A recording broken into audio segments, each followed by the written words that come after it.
எல்லாரும் நல்லா இருக்கீங்களா? இப்ப நம்ம நாட்டுல நடக்கிறத பாக்குறப்ப ரொம்பவே வேதனையா இருக்குதான். இதை மாற்ற முயலாம எத்தனை காலம் இப்படியே இதை வேடிக்கை பார்த்துக்கிட்டு இருப்பீங்க?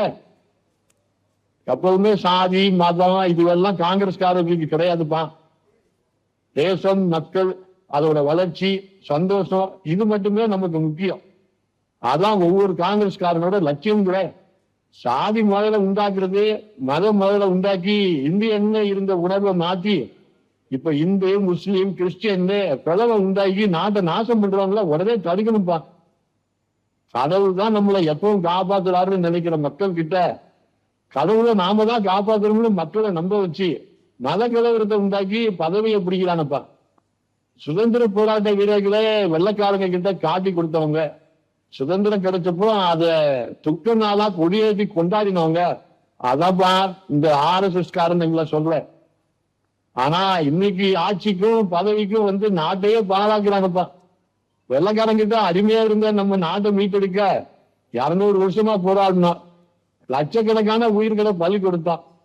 அன்னைக்கு தியாகிகளை காட்டி கொடுத்தவங்க இன்னைக்கு ஆட்சி கட்டில உட்கார்ந்துக்கிட்டு அராஜகம் பண்றாங்க. இப்ப இவனுங்க தான் தேச பக்தர்கள்னு பொய்ய சொல்லிட்டு ஊருக்குள்ள திடீரானுங்க. இதை இப்ப தடுக்கலன்னா மத வெறியர்களுக்கு இந்த நாடு அடிமையாயிடும் பாத்துக்கிறீங்க. நாட்டின் பேரால இவனுங்க மனுஷனை அடிச்சு கொள்றது இப்ப மட்டும் நடக்கல. டெல்லியில என்ன உயிரோட எரிச்சு கொள்ள துணிஞ்ச படுபாவிய. என் மேல மரியாதை கடுகிறது இருந்தா கூட இந்த பாஜக காரணங்களை எதிர்ப்பீங்க.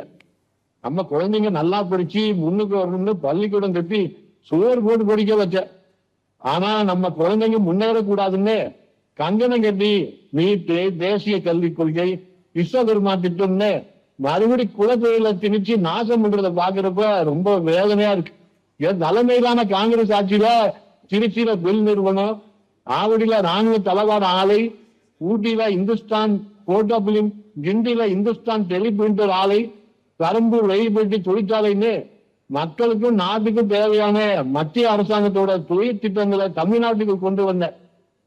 ஆனா இப்ப மத்தியில இருக்கிற மோடி சர்க்கார் மக்களையும் இயற்கை வளத்தையும் அழிக்கிற டங்ஸ்டனையும் நியூட்ரினோ கையில்னு கார்பரேட் முதலாளிகளுக்கு சாதகமா கொண்டு வந்து தமிழ்நாட்டை நாசம் செய்ய முயற்சி பண்ணுது. நம்ம நாட்டோட முதுகெலும்பே விவசாயம் தான்.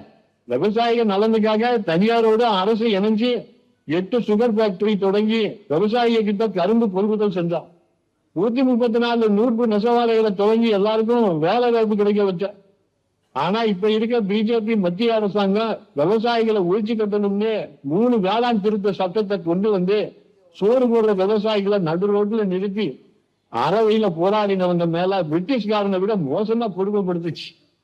சென்னை, திருச்சி, கோவை, ராமநாதபுரம், நெல்லைன்னு சிமெண்ட் ஃபேக்டரிய நாட்டு வளர்ச்சிக்காக தொடங்கின. நெய்வேலி நிலக்கரி திட்டம், பெரியார் நீர்மின் திட்டம், குந்தா நீர்மின் திட்டம், அது போக நீர்வளம் காக்க அணைகள் பல கட்டுன. இப்ப இருக்கிற மோடி சர்க்கார் என்ன பண்ணுது? நாட்டோட சொத்தையெல்லாம் அம்பானிக்கும் அதானிக்கும் விற்கிது.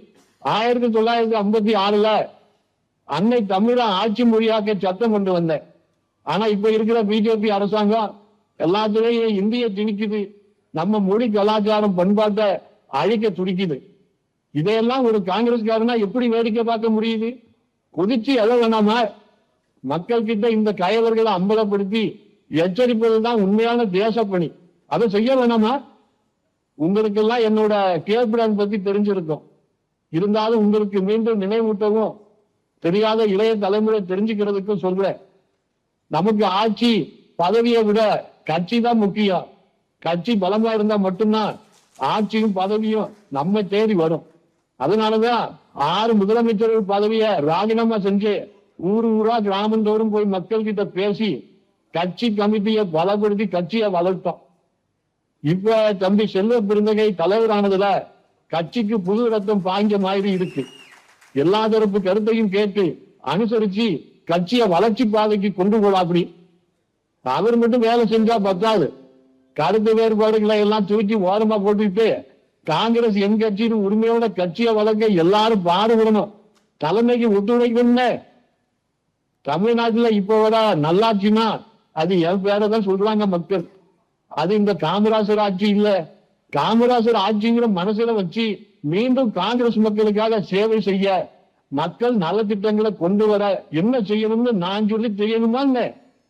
சுதந்திரமா இப்போது வாழ நம்ம பிள்ளைங்க மதவாத, சாதிவாத, பிரிவினைவாத அடிமைகளா மாற்றப்படுவாங்க ஐயா. இதை உடனே தடுத்தாகணும்.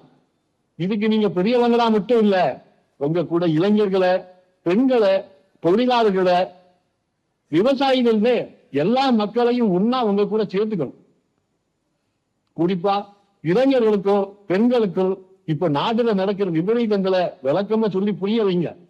ஏன்னா இன்னைக்கு ஜனங்க பொய்ய உண்மைன்னு நினைக்கிறாங்க. காங்கிரஸ் பலமா இருந்தாதான் இந்த நாடு பாதுகாப்பா இருக்கும்னு சொல்லுங்க. என்ன புரியுதா? இவங்க எல்லாரையும் கிராமங்களை இப்ப நீங்க உருவாக்க கூட அடிப்படை கமிட்டிகள்ல சேர வைங்க. அடிப்படை கமிட்டிகள் பலமா இருந்தாதான் கட்சிக்கும் நல்லது, மக்களுக்கும் நல்லது. அதனால உடனே கிராம பகுதிக்கு போய் மக்களை நேரடியா நாள்தோறும் சந்திங்க. அவங்க கூட அண்ணன் தம்பியா ஒன்னா பழகுங்க. என்னவோப்பா இதெல்லாம் உங்ககிட்ட சொல்லணும்னு தோணிச்சு, சொல்லிவிட்டேன். என்ன நான் சொன்னது செய்வீங்க. சரி, ரொம்ப நன்றி, வணக்கம்.